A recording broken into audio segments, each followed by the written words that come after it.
গোপালপুর ভুয়াপুরের নয়নের মণি টাঙ্গাইল গণমানুষের নেতা অ্যাডভোকেট আব্দুল সালাম পিন্টুর আজকে মুক্তির দাবিতে টাঙ্গাইলে গণমিছিলের আয়োজন করা হয়েছে।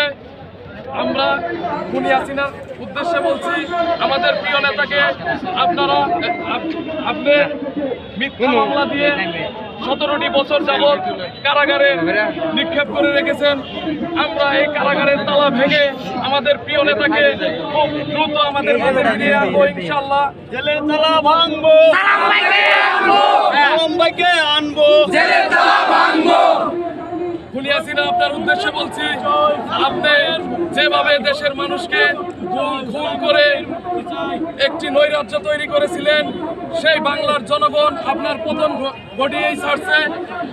এই বাংলাদেশের মাটিতে খুনি হাসিনার কোনো স্থান নেই। খুনি হাসিনার যারা সহযোগী আওয়ামী লীগ, যুবলীগ, ছাত্রলীগ, তাদের কোনো স্থান নেই। পরিশেষে একটি কথা বলতে চাই, আমাদের প্রিয় নেতা আব্দুল সালাম পিন্টু সাহেবের আজকে মুক্তির দাবিতে গণমিছিল, এই গণমিছিলে আজকে হাজার হাজার লোক একত্রিত হয়েছে। আমরা এই জেলের তালা ভেঙেই ছাড়বো আমাদের প্রিয় নেতাকে। গোপালপুরের টাঙ্গাইলের মাটিতে আমরা ইনশাল্লাহ খুব অচিরেই আনবো ইনশাল্লাহ।